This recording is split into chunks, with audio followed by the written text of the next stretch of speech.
Thank you for joining us for The Drive Back, the movie podcast where we imitate our favorite thing to do after a movie, which of course is to talk about it on the ride home. I'm Garrett, and as always, I'm joined by my good friend and co host, Adrian. Hey, how's it going? And today, we're taking a look at another franchise fever. It's been a long time since we've done a franchise fever. Yeah, I guess so. I hadn't really thought about it, but I guess it has been a minute. Yeah, last time was Star Wars, and that was back in 2021. So we're gonna hit the ground running with another franchise. So for those who haven't heard one of these before, what is a franchise fever, Adrian? Franchise Fever is where we review an entire franchise, and what we define that as is a series that contains three and or more movies in it. So any movies with just a single film and then a sequel don't count. Definitely needs to have three or more. So this one does. Absolutely. And today we've got a pretty big one for nostalgic reasons more than anything, and that is the Jumanji franchise. So all of this and more coming up on the drive back.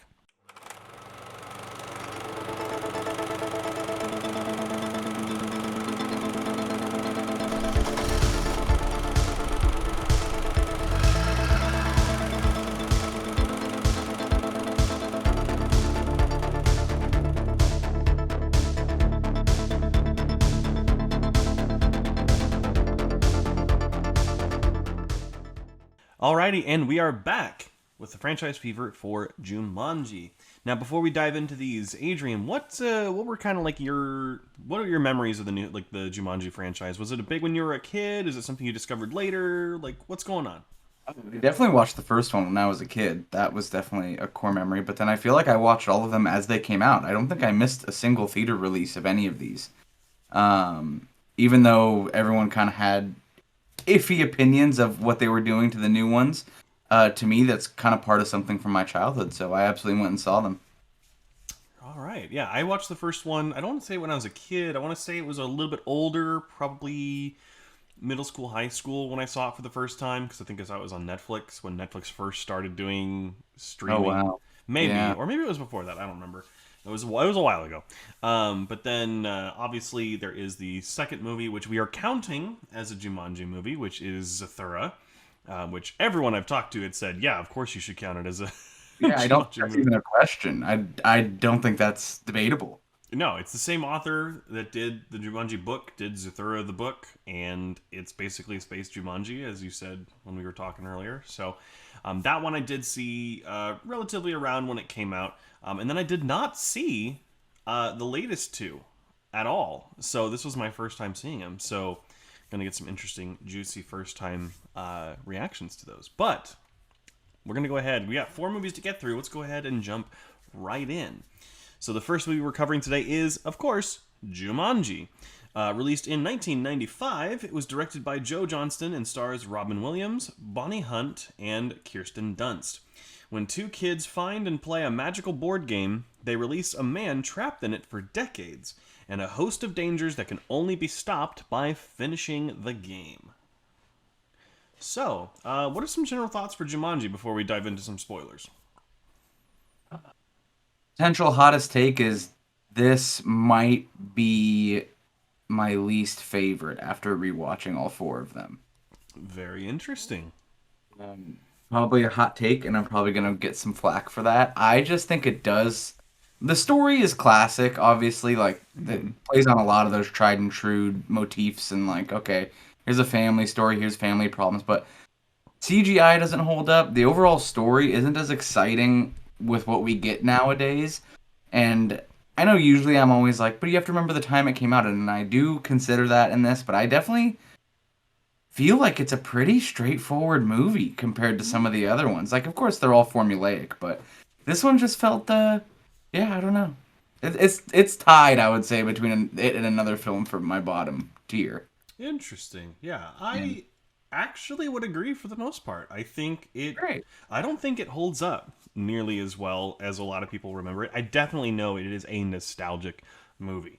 This is Yeah, one that it's people it's have. a warm fuzzy movie. It's It's one the of one you those. watch because you feel good when you watch it. Yeah, you either watched it with your family when it came out in theaters, or you watched it with your family on VHS or DVD or wherever else it came out, and that's what people remember it for. And it doesn't necessarily hold up as well as you'd think.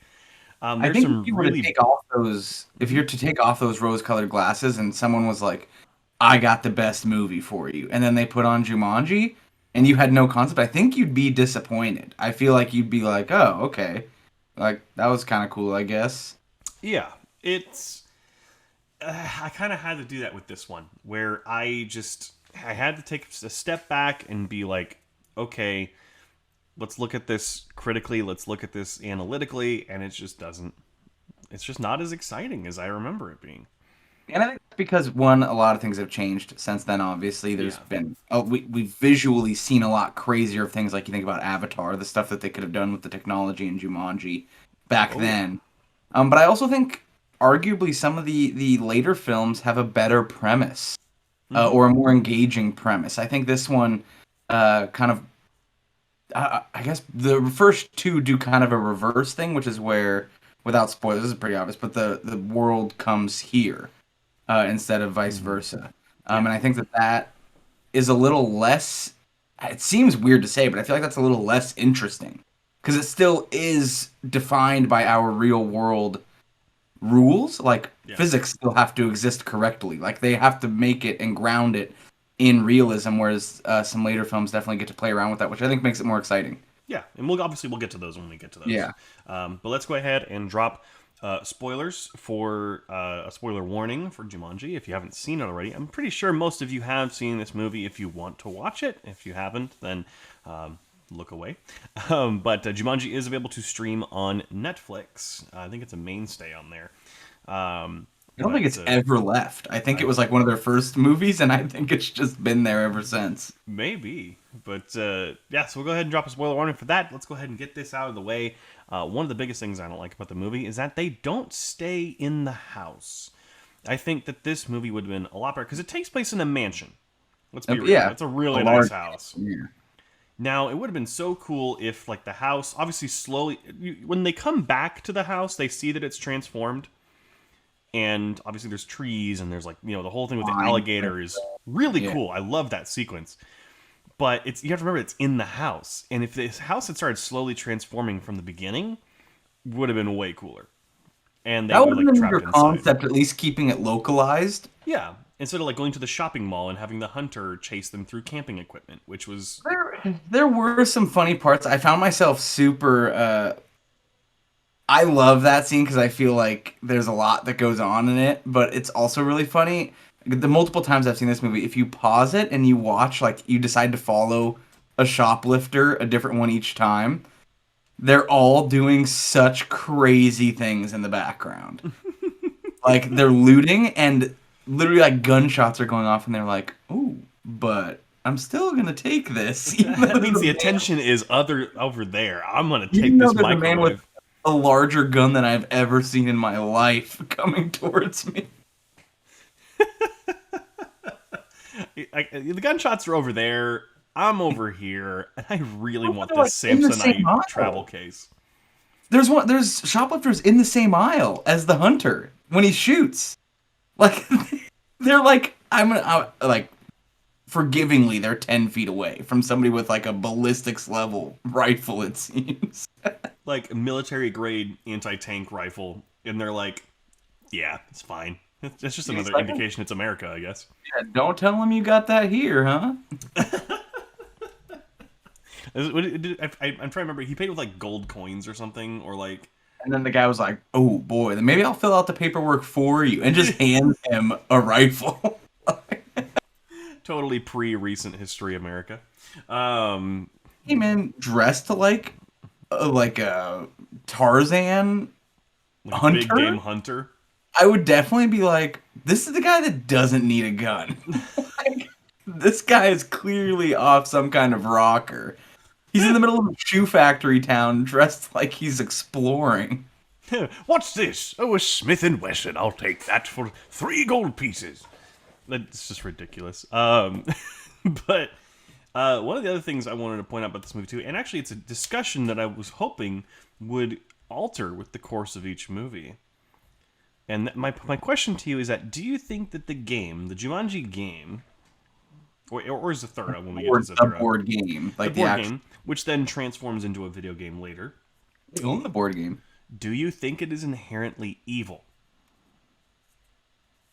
Whoa. Like it's like is it like an evil like creation or is it not? No, I don't. I disagree. What is it? I'd like to hear your points on it. So there's ways for me to go both ways on it because it could be evil because it's trapping people into playing its game until it's finished, right? So you're trapping people, they can't go about their lives. But in every single instance that someone has played the game, they've come out of it better people. So you kind of that's what I was thinking myself is it evil because it traps them or is it actually just, a tool to make people's lives better? That's a really big question. My initial thought when you asked me was that it's not innately evil because I think it represents hobbies and passions and focuses in our day-to-day lives just more overtly. Like there are things that eat up our time and we're trapped in this hobby or this like even video games now. They suck you in, you're into it. And yeah, there's not the commitment of well, some people feel this way, but there's not really a commitment of if you stop doing this you die or if you stop doing this you're trapped in here forever. Like there's none of that, but I do feel like it's just kind of putting a mirror up to things that consume us as people. And I think that's it's just explaining it in a more direct and kind of like fun way.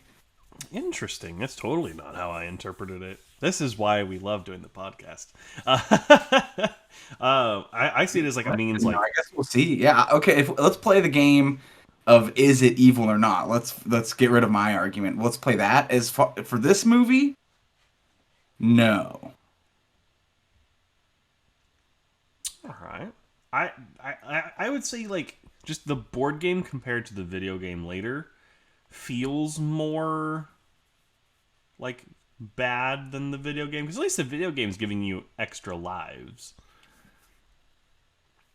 I don't know. Yeah, I don't think my argument will change because I just don't think it's bad. I mean, I don't really think it is either because you come out of it better people. So I would say this is more like a Fermi's paradox kind of thing, like a great filter, where if you make it through this great filter that is this game, your life is better for it. It just you have to go through the trials and tribulations and a bunch of tests in order to come out the other end better. Otherwise, you don't come out and you're stuck in there, and you're stuck in the filter. interesting. Yeah, it's this weird like conscious piece like this artifact almost that's just conscious and it just wants to like I don't know like it's almost weird because it feels like it wants to get people inside of it. I don't know. It's weird. Yeah, no, I completely agree, but I think that also plays into like I guess I could say some more evil artifacts from mythology that like desire you like they require your sacrifice and you get stuck like genie in a bottle, for example. Like you get stuck in it. So I definitely think they're playing on a bunch of different things, but the fact that you come out better might just be because you've defeated all your own internal demons during the game. Yeah, which is why again they come out better almost every time. That doesn't mean that because they come out better that the trials themselves are not based in evil. Mm-hmm. So so the artifact itself might absorb things because it is evil. It wants to keep you inside. Mm-hmm. But if you can get out, like Dante, Inferno going all the way in and all the way out, or whatever, like if you can defeat it inside, then you're better for it. And I don't think the outcome dictates the good or evilness of the artifact and its purpose. I worked my way. I think it's evil. I think we'll have more to talk about when it comes to the last two movies regarding this. As far as this movie, I don't really think it is. I just wanted to pose that question. I think it's just this board game that you got to keep playing. I don't know. I think the way it travels around is pretty mysterious. So I'm gonna say like a cursed artifact. I talked myself into it. I think it's evil. I think the artifact is evil, but the outcome is positive. Two different things. They're not correlated. Gotcha. Well, back to the actual film. Robin Williams in this movie is iconic. Who hasn't used that "What year is it?" gif when they send when they wake up from a nap or something. But other than that, it's all right. I mean, it exists. Yeah, I thought the whole subplot of the dad potentially murdering his son was a really weird subplot that was there for like a minute. Did you catch that? And the Robin Williams is dead. Yeah, Oh, and they're like, "You got rid of your son," type thing.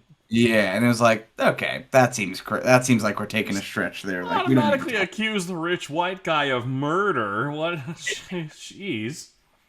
But yeah, I do like your idea of keeping it in the house, but I think the movie plays out exactly how you expect. If you haven't seen it, just based off what we've talked about, you get the movie. It doesn't take any surprising twists or turns to me. And that's not me saying I've seen it before. I just feel like even then, it's a very straightforward concept and a very linear plot, and it just kind of plays out how you expect. Yeah, it's safe.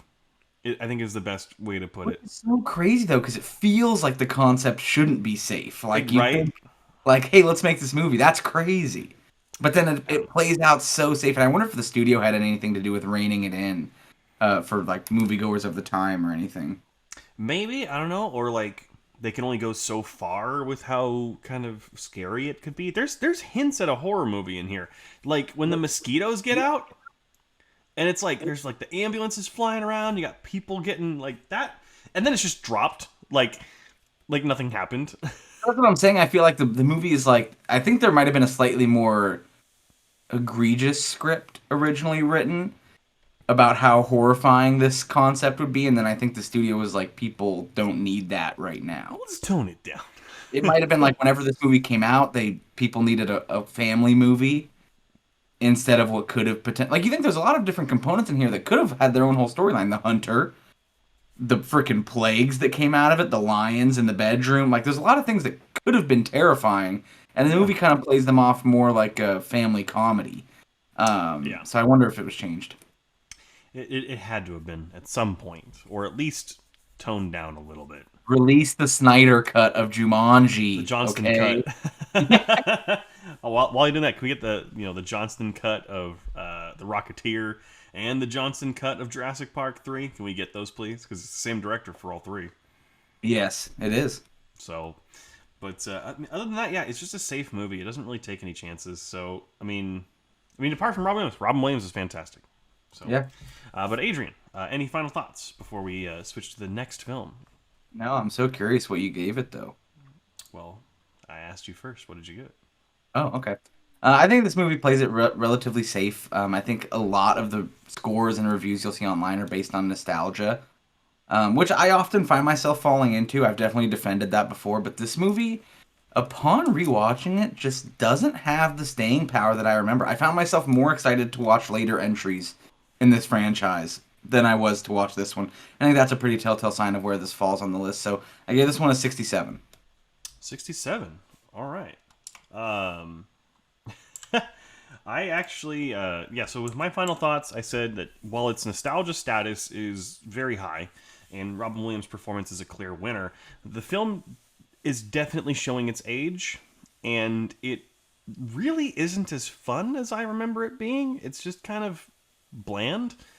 But other than that, I still have to factor in a little bit of that nostalgic status. There are some feel-good moments. There are some smiling moments. At the very end, when Robin Williams and Bonnie Hunt, they recognize the kids, and they're like, the parents are like, yeah, we're going to go for a ski trip. And they're like, no! That's great. Classic, like, era film. Oh, absolutely. But that being said, giving it a score, I also gave it a 67. So we are dead on the money. And I think I'm getting sucked into the TV. Oh! No! We rolled the snake eyes of Jumanji, 67 and 67. We have to finish reviewing all these movies so we can go home. But 67 and 67 for Jumanji. Well, let's go ahead and dive into the second film, which is Zathura. Zathura: A Space Adventure is the full title. Full title. Released in 2005, it was directed by Jon Favreau and stars Josh Hutcherson, Jonah Bobo, and Dax Shepard. Two young brothers are drawn into an intergalactic adventure when their house is hurled through the depths of space by the magical board game they are playing. So, I'll go first on this one because you went first last time. I do not like this movie anymore. Whoa. For a very, very big reason. So, I remember I used to really enjoy this movie when it came out. I thought the effects were good. Like, some of the effects still hold up. Yeah. Like, the house, like, opening the door and it's just space outside. Like, and it's also a lot of the stuff that happens in the house are pretty practical. Yeah, there's a lot incredible. Of stuff that happens. You could tell they actually broke stuff or blew things up or whatever they did. Oh yeah, and then I forget the name of the aliens because I watched this a couple months ago back on the blog, so it's been a while. But there are what's a space adventure movie? There's going to be aliens, but like the practical effects on them look really good. Yeah, 2001: Space Odyssey, aliens. Actually, there's not. You haven't seen the movie. No, that's what I'm saying. You said classic space adventure. Sorry. Spoiler alert for Zathura. For just heads up. But as I'll go into it a little bit more detail when we start covering the spoilers and stuff. But I hate the kid actors in this movie, and they make it so unbearable. Oh wow. Yeah, that's all I will say. I've never really liked Josh Hutcherson, so maybe that's another thing too. Could be it. I really like this movie. To take it off, I didn't rewatch it for this podcast, but I rewatched it like a month ago with friends, and we had a blast. Yeah, this movie's silly. Just it's very silly. It's kind of meant to be. There's a lot more that they take liberty with in terms of like some of the stuff that happens when you roll on certain spaces. There's a lot more silly things that happen, but there's also a way bigger life lesson in this movie, and a very much deeper sense of mistakes and growing as a person. And I think this movie's way better off for it. I think that whole plot point, we'll get into it once we drop spoilers, but that whole plot point is really, really good. And I don't think you see it coming if you haven't seen it before. I mean, you kind of piece it together as it gets closer and closer, but it feels good when they reveal it. It feels like it all comes together, and it's a great moment. No, yeah, there are some good things in this movie, and don't get me wrong, I'm not critiquing those. It's just we'll get back. We'll get into it more with the spoiler discussion, but we'll drop a spoiler alert for Zethera. If you would like to watch it, I believe it is a rent-only film right now. Yeah, it was on Netflix, but I don't think it is anymore. But let's go ahead and dive into some spoilers for Zethera. So, once again, I said like the kid actors were my least favorite part of this movie, and that's because they're written completely unrealistically. The fact that these brothers hate each other that much, and the stuff that they do to each other is just not. It's like comical. Like even when something good happens, like the older brother is just like, "No, you cheated." And it just starts, they just start fighting and yelling at each other. And that's all the character development they get for like the first 3/4 of the movie. I'm an only child, so I can't speak too much to it, but I definitely didn't feel... Which is worth it to note that, again, you're an only child. I do have a younger brother. Yeah. And I can tell you that is not how brothership works. Like, there's no fighting like that. I would disagree from the standpoint that I watched it with people that one has 3 brothers and is a brother, and then the other one has 2 brothers, and then the other one has siblings as well, and nobody brought up that felt unrealistic. I think that just might be your particular relationship with your brother that isn't that way. I feel like there's definitely people that don't speak to their siblings because they hate them so much, or because they burned so many bridges, like in adult life. So I don't know if that's necessarily fair to say. But not when they're that young, though. Like, at least there's like things you have in common when you're that young. As you grow older, obviously you do sometimes grow apart. But when you're like, 14 and 8 or whatever the ages were, like, you guys are still playing together. You're playing video games together. You're going out in the yard and hitting each other with sticks because you think they're lightsabers. I don't know. It just felt really, really badly written, and it was just all yelling and screaming for a lot of what they were saying and accusing each other and fighting, and I just didn't like it. I feel like, 1, you don't like kids. No, I don't. I've made that abundantly clear. 2, I feel like you don't... I would like to talk to your mom about how you and Ryan were at that age. Go right ahead. Because I would be curious to see if what you remember as very fun playing games was actually just a lot of yelling at each other and fighting. No, there were definitely, like, there are moments of like friction. There are moments of like, oh, he took my toy. Oh no, give it back. That kind of thing. Definitely. But it's not like I never hated my brother for anything. Like That means the way you're that Josh Hutcherson looks at his younger brother in this movie, he looks at him like a villain. yeah, and I think that just comes from. I mean, I can't really speak to it, so I just didn't get that vibe from the movie. Fair enough. But can we also talk about how well Kristen Stewart is in this movie Yeah. for whenever she's not frozen or asleep, and she's fine. Don't get me wrong. Kristen Stewart is a great actress, and I think she's very underrated actually. But can we talk about how comical it is when her dad comes in to say that, oh, you need to go watch your brothers, and she's like, I'm busy, and she goes back to bed and she puts her music on, and the lyrics of the songs literally say, I'm feeling so numb because I'm in bed all day and my parents won't go away. Like, It's your favorite thing that happens in a movie. The song says exactly what's happening. I hate it. I hate it. It's a cardinal sin, and I hate it so much. It's not even like a real song. Like, it was just some like, oh yeah, this guy in the office sounds whiny enough. Let's have him sing this song. Like, they couldn't even get a good like. They couldn't play Blink-182 or something like that she would be listening to. My Chemical Romance. Yeah, like it was like the intern from The Office, like, yeah, brothers suck. Whoa, staying in bed. I gotta go kiss my boyfriend at the movie theater. Like, it's just, I hated it. Not her character or anything. It was just like the stupid like decision of like the music explaining what she's going through. Like we don't have eyes or ears. Sure. Like, it was just hilarious to me. Not that it's like completely awful. It's just like, it is completely awful, but it's more funny than it is like anything else. Sure. I don't know. Sure. It's worth pointing out. But Yeah, no. I definitely thought I liked a lot of this movie. I liked the board game. I thought that the riddles were more vague or misleading on every space. I thought in Jumanji you could kind of tell what was going to happen based off of what they said, like literally sometimes verbatim. yeah, This one would definitely be like a vague allusion to what's going to happen, and they actually had to figure it out in the movie. Like, they would literally be like, what does this mean? And it wouldn't be like, it means this, like how it was in Jumanji.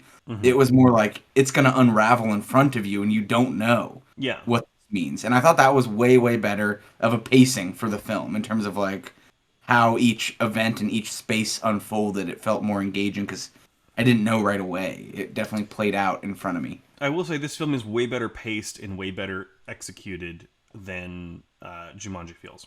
And it also takes place in the house, which you wanted. It does, and the house literally becomes like a spaceship. So literally what you wanted from the first Jumanji, they just did in Zathura. Exactly. Yeah. So, But yeah, like you said, the scene where they open the front door and it's space outside, insane. The whole concept of like the alien portion, like I thought that was really cool. And it really felt like they were in a game. Like the stuff was a little more extreme in a good way. Like they took it further than I think Jumanji ever did, in terms of like realism and what's actually happening. And I think that's what it needed because you're in a game. It shouldn't be bound in such realism that it's not like, why would I play the game if it's so real? Like, I want to experience something fun and different. So I feel like Zathura definitely plays more into the hand of, yeah, there's aliens, there's monsters, there's big robots, there's lasers. Like, you're in a game and you have to find your way out. And there's real decisions to be made along the way, just like a good game. So maybe I just think Zathura's a better game. Maybe. Well, you're also a sci-fi guy, so there is that. If there was a board game, if this board game made its way into your home, and it was like, you're just like, it looks kind of cool. You come back and it's been like magically rechanged. It says Interstellar, the board game. You know you'd play it. Oh, if there was an Interstellar board game that wasn't crazy complex like Scythe or something, but it was straightforward, I'd play it all the time. There you go, just by yourself. Like, all right, 3 spaces. All right, player 2. And I'd spin the board for each of my turns. The game's just like, you are cheating, and you're like, no, I'm playing everyone. And for the Interstellar, the biggest portion, the crux of the game is you have it on a Lazy Susan, and you have to spin the board really fast. And in the center, you have to line up a puzzle piece while the whole game is spinning, and you have to lock it in at the exact right time. Or you have to get your little meeple person thing, and you have to land it right on the docking station. Yeah. Why are we not making this? We can make at least $100 on this. For the one version, it costs us that much to make the game. And then you're the only one that buys it. Yeah. I basically spend $200. Net profit of 0. Oh man! But back on the topic of Zathura, anything else you want to talk about with Zathura? You want to highlight? Because I actually thought Dax Shepard was really good in this movie. Yeah, and I think his whole portion of where he's actually the brother who made the wish, I think was a really cool plot point that you see coming as it gets really close, but the reveal is still amazing. And I think it was a really, really good inclusion, and it shows kind of that same thing from Jumanji, but I would say more extreme is that you can meet other people stuck in the game. Like, there are people that still never left. Just because you left doesn't mean there aren't other people. So you think back to the world of Jumanji, which it had me doing, was thinking that there's other people in other cities that are still stuck in this game. Just because the people in the movie are able to get out doesn't mean everybody is. Yeah. And I thought that was a really neat kind of behind the curtain look at. There's more to this than just this isolated game that's happening. Exactly. Yeah, so I thought it was great. Yeah, all right. Well, let's go ahead and dive into some final thoughts before we jump into the last two movies. I'll go first since I went second last time. For Jumanji, or excuse me, for Zathura, I said that I said it's just too bad that the main characters in this film are so unlikable to me and annoying that it tanks what could have been a film that could have been better than Jumanji in a lot of ways. So because of that, I gave Zethera a 46. Wow, that's a big drop. You must hate those kids, huh? I really do. Yeah, I definitely think this movie is better than Jumanji, and I would say more fun. I think the nostalgia aspect holds up way better with this movie, mostly because of the gimmicks and the spaces themselves and what they do, like making little toy robots gigantic. Like, it's just more fun. Even to watch in your adult life or your teenage life. Like, it's just more exciting. And because of that, I give this movie a 75.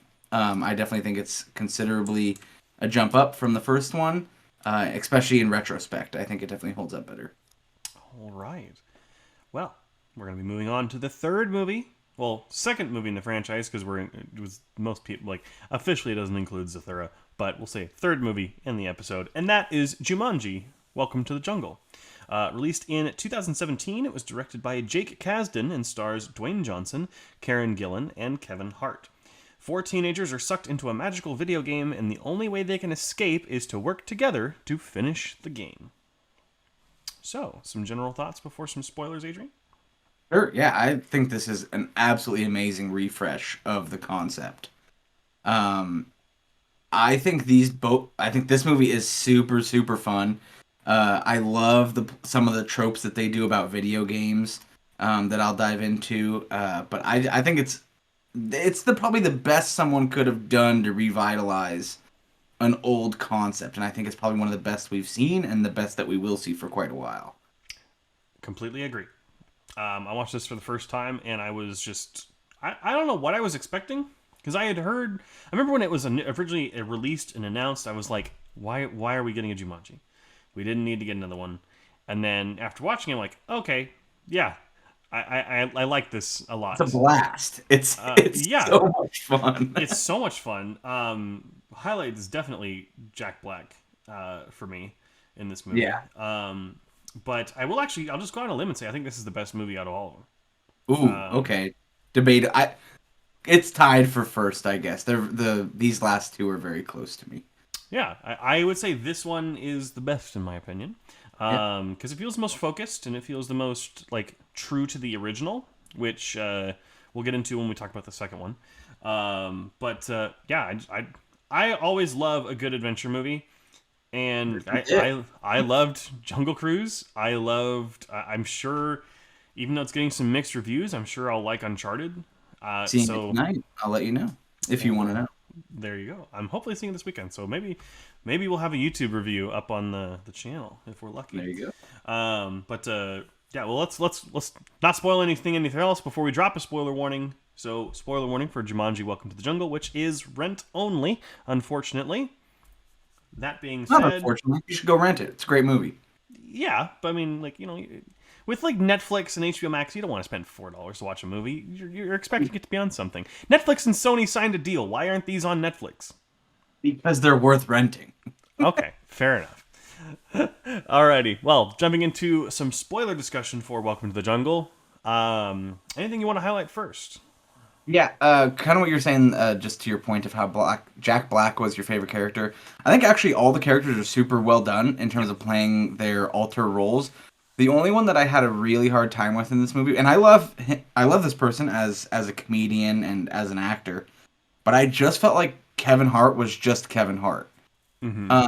And I really feel like I had seen their previous movies, and I've seen Kevin Hart in what's that movie with Ice Cube? Were there cops? Not Central Intelligence, the other one. There were two of them. I don't know.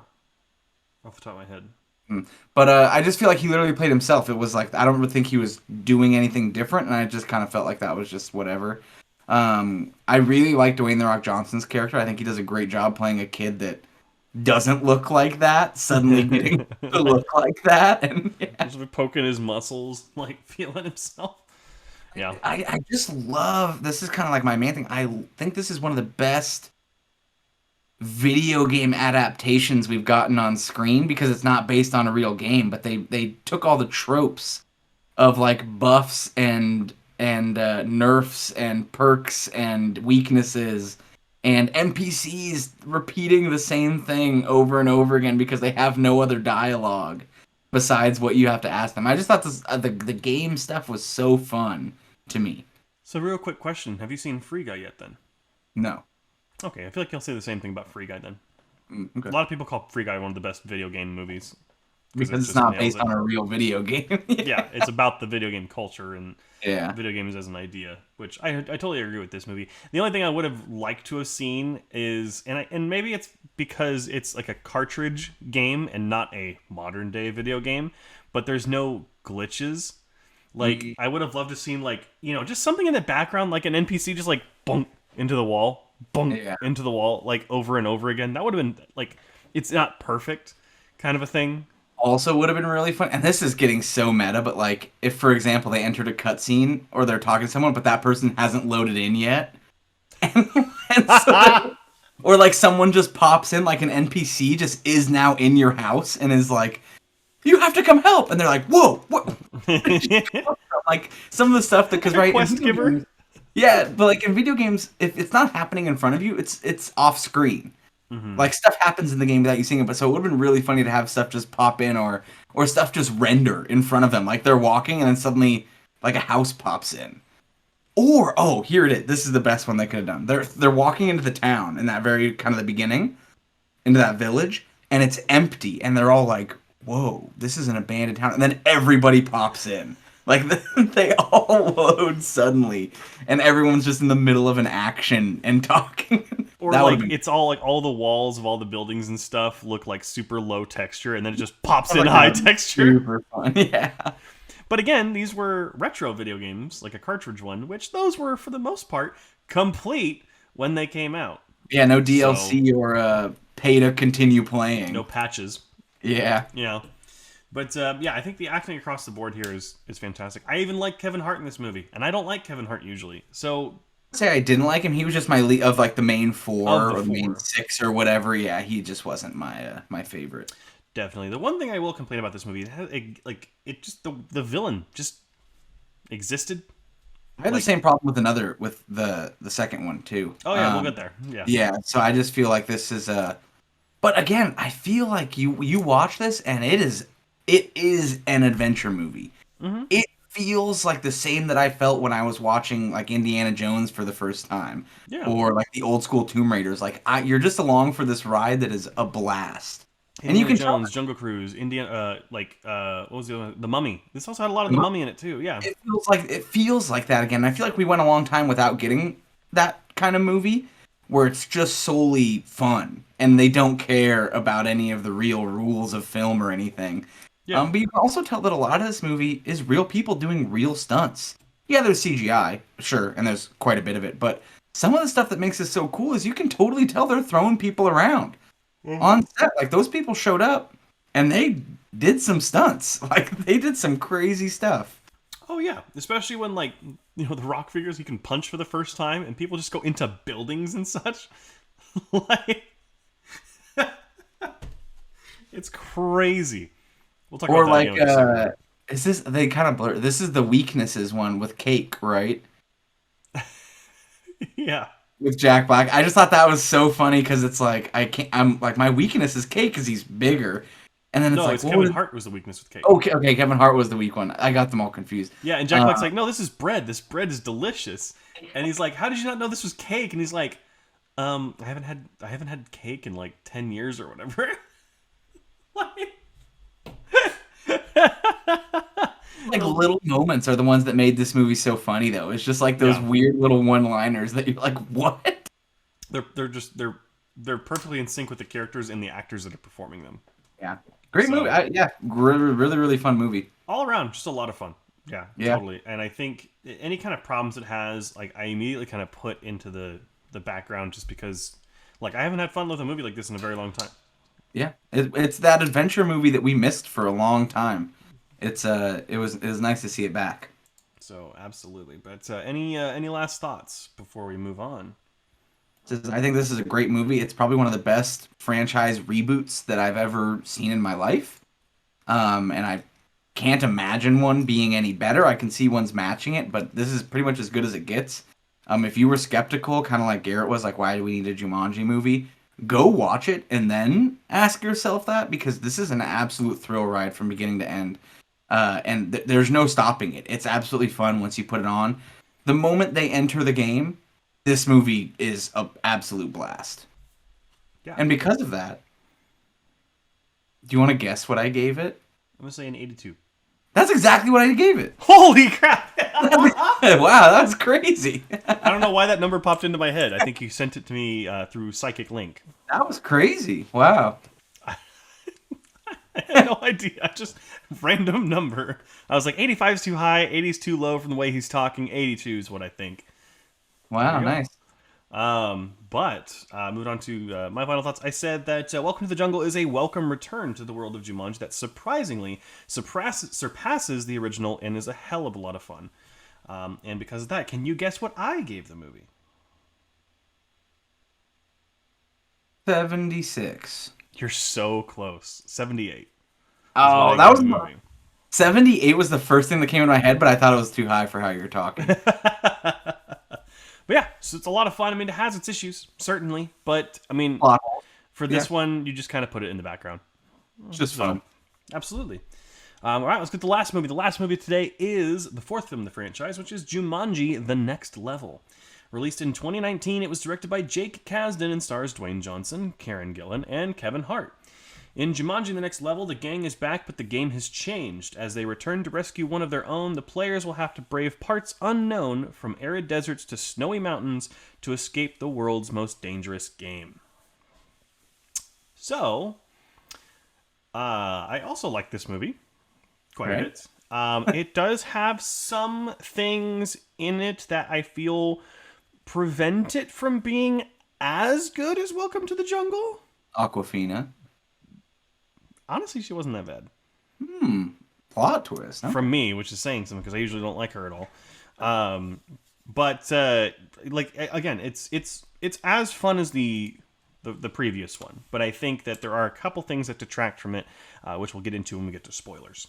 You should drop the spoiler warning. It's the same concept as the other one. It's exactly the same. Yeah. So we'll just drop a spoiler warning right here. You have to rent it. So if you want to watch it, rent it. Because the only difference is the spoilers. They're the exact same plot. Yeah. And that's kind of one of the things that they are very formulaic. They follow each other almost to the T in terms of how the game works. The best part of this movie for me was Donald Glover in Kevin Hart's body, or Danny Glover. Danny Glover, yes. In Kevin Hart's body. Yes. And literally when they're like, "Are we dead?" and then they're like, he pulls up his shorts. He's like, "Look at my thighs. Look at these bad boys." Like he's just die. That's exactly it.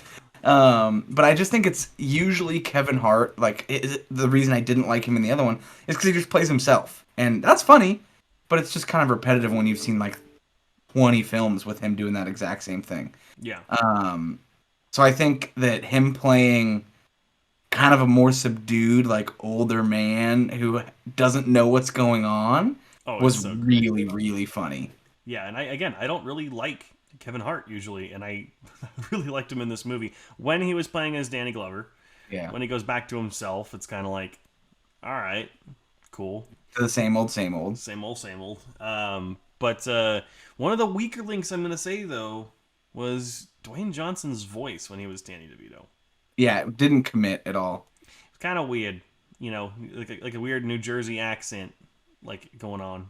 It gets better towards the later in the movie, but in the beginning, when they're first kind of figuring it out, it definitely sounds weird. Yeah, it was a little weird. And then, was it Aquafina had to do it later on? So she didn't really get it that well either. But I did enjoy the horse moment. The whole like last bit when he decides to stay as a horse. Oh, yeah. Just if you actually take a step and you think about like the concept of that script, like reading that for the first time had to have been so funny to just be like, this is what's gonna happen at the end. And I thought it was. I thought it was really, really good. So let's go ahead and get into one of the things I think detracts from this movie. And it's not the fact that there's a horse as a character. I thought that was funny. When Bethany shows up and she's the horse, Yeah. and then like Danny Glover's able to talk to her. Like, that's great. I don't like the fact that it had wings. That's it?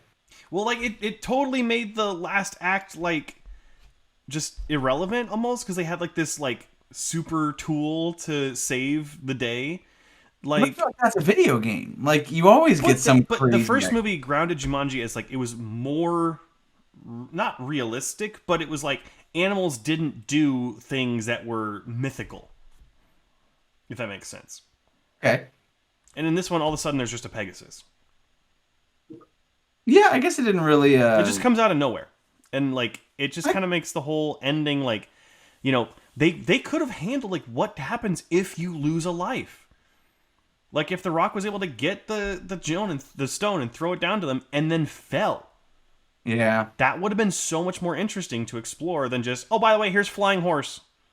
Like, I get that. I didn't think it took away too much from the movie. I thought it was definitely like I'm in the mindset of in a video game and that can happen. I get it. It does seem a little overpowered. But I definitely didn't think that was the worst part of the movie. That's really interesting. I didn't think it was the worst part. It was just something that detracted from it. Okay. The worst part was definitely the villain this time around. Yeah, that's what I kind of mentioned in the last for the other one. The villain in this one is pretty much non-existent. They literally, I do think it's funny that they do the cutscene thing of like exposition for him. Like they literally get pulled into this cutscene. Yep. That was pretty funny, but then it's also really boring to listen to that. Yeah. Like I don't care. He killed his parents, and it's just like Dwayne Johnson with the worst looking fake mustache. Oh my gosh. But then I feel like he just doesn't. He's gone for a bunch, then he shows up, and then he's gone for a while, and then he shows up, and it's like I just don't really feel for any of it. Well, I mean, the first villain was like that too. But I feel like this one had even less like I don't want to say like less motive, but just like less impact. Like it just didn't matter to me. I could see that. You know. But yeah, I definitely think it was just like it, and like of all the villains you could have done, at least the first movie did someone who was akin to something you'd see in like Jungle Cruise or Indiana Jones, right? It was like a mercenary, scientist, explorer person, and he gets cursed by the jewel or whatever, and he has some sort of power. Okay, cool. That's kind of cool. That lines up with like Jungle Cruise's villains. It lines up with like Indiana Jones. But this one, it's like, oh yeah, there is a jungle Jumanji thing. That's cool, whatever. But we can have this like fantasy barbarian guy who leads like this post-apocalyptic. Like I think it just leaned more into the Mummy side of the adventure movies. Well, not even, because at least the Mummy they had like supernatural powers. This guy was just like control the bugs. What was that? He could control the bugs in the first movie, yeah. I'm talking about the second movie. Oh, then I had him flipped. I think. Oh, you think this one is worse? Yeah, like what's the point of having a fantasy barbarian guy leading like a post-apocalyptic band of like Viking people supposed to have any kind of impact on a jungle world? I don't know. I still feel like it's more like the Mummy in that sense, or more like the Scorpion King. I get that there's like the myth, like the But even mythology. the Scorpion King had powers though, and So you're just abilities. like okay, well maybe this is where the disconnect is. They had a Pegasus, but then they didn't give like there wasn't anything else that had mythical Like abilities. there wasn't a curse tied to the stone. It just It was killed like just the a village guy and going on stuff. It was on just just a it, guy. yeah, it was basically like if your D&D character Sark was like a human half giant person and was like, I want to kill everything. And then like No drive at all. there's no Yeah. drive. It's just like I am bad person. Hear me? It's cool that it's Rory McCann from Game of Thrones, Yeah. who's also in the awesome Legend of Vox Machina cartoon right now. He's also from. Isn't he in Ant-Man? Rory McCann was not, I don't think. Okay. Yeah, but anyhow, but yeah, I just thought the villain was really weak this time around. I mean, at least the villain was weak in the first one, but like he at least had some sort of like thing that made him more of a threat than just being a bad guy. Yeah. So, Definitely. but on the positive side, I think it's really cool that every character got like a new ability or like a Yeah. new weakness or strength, which It was all really mixed cool. up. Yeah, it was super fun. And I really liked the scene where he does the smolder, but then he's just having a stroke. And he's like, "Oh, his whole side's freezing up. He's gone. He's gone." Also, can we talk about the awesome callback to the original at the end of this movie, where they go back to Nora's restaurant Oh yeah. and it's owned by the aunt of the original two kids, Yes, that was very very cool. which is the same actress from the TV show Frasier, who played Frasier's ex-wife. For anyone who out there who watches old TV shows, I didn't know that. but which is interesting because this leans into a discussion I was hoping to have with how the time mechanic works in these. Okay. Because in the first movie, right, the kids start the game, they let Alan back in, right? And then when they finish the game, it goes back in time to Alan when he's a kid with I forget her name, but she's across the way, and they live the rest of their lives. And then they meet the kids back in the normal present, The end. Yeah. but the kids don't know them. Whereas in Welcome to the Jungle, they save Alex. Alex goes back to when he started playing the game. They go back to the regular time, but they still know who he is, and he knows who they are. That just seems like a plot hole. Yes. Or maybe due to the fact that it's the video game, so it has different rules or whatever, but Or maybe it's the like maybe they're not coming back to the same reality. Like maybe they come back to a slightly altered version or somewhere else. well, that's what the original. I did read the trivia. They said they're the only ones that remember that previous timeline where Alex was missing. So Oh. it's a new Splinter timeline. So then that might explain it, that's why certain people remember certain people and others don't. So I guess it just creates a Splinter timeline every single time it works. I don't know. They're in Multiverse of Madness. That will be crazy. The Rock shows up, but not as a Marvel character. It's just Doctor Bravestone. like, Cool, though. That'd be awesome to get the full cast yeah. of characters in it. and like Nebula? No, my name is Ruby. But anyhow, let's go ahead and wrap this up because we've talked about 4 movies. This has been quite a discussion. So for Jumanji: The Next Level, since I went first 2 movies ago, I said the next level brings more humor and action, but I said it severely lacks in the villain department. But it is another surprisingly fun film that almost matches the previous one. And with that, do you want to take a guess at what I said? 76. You're so close again, 75. Oh man, wow. Really Close. close. I feel like I said my piece, but I gave this movie an 82. I was just gonna say you did the same score. I think this movie, they are one and the same, and I think they're both absolutely fun to watch and just a good time. Don't have too high of expectations. You're not going to win an Oscar. You're not going to see any Tonys for this or anything like that. But it's just fun. Yeah, which again, it's okay if movies are just fun as long as they're done right, which this one is.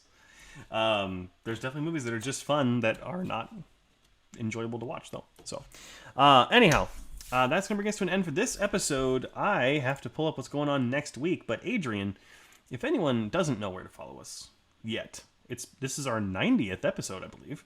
Yeah, I think so. If they haven't listened for 90 times or 89 times before, where can they find us online? You can find us at the Drive Back Podcast. If you're watching us and you're here on YouTube, go ahead and like and subscribe and then hit the bell. We post every Monday as well as extra posts only here on YouTube. We call them our YouTube exclusives. So those are a little bit shorter format, but they're more up to date. So like if we go see Spider-Man No Way Home at the midnight premiere, we can go ahead and review it quicker for you instead of having it into like a couple weeks later kind of thing. So those pop up on YouTube only. If you want to find us on Spotify, Apple Podcasts, Stitcher, anything like that, we are the Drive Back Podcast. Make sure to follow us there again every Monday we post. And then if you want to chat with us or know what we're up to, Instagram is the best place to follow us, and that is the Drive Back Podcast on Instagram. That is absolutely correct. And next week we have a First Timers coming up, which is going to be for a 1997 film called The Relic, which I've been told is like Predator or Alien inside of a museum. So we'll have to see how that one is. But until next time, thank you so much for watching. Thank you so much for listening. We love you so much, and we'll see you next time here on The Drive Back. Thank you for listening to this episode of The Drive Back. Make sure to be on the lookout for new episodes every Monday, and make sure to follow us on social media.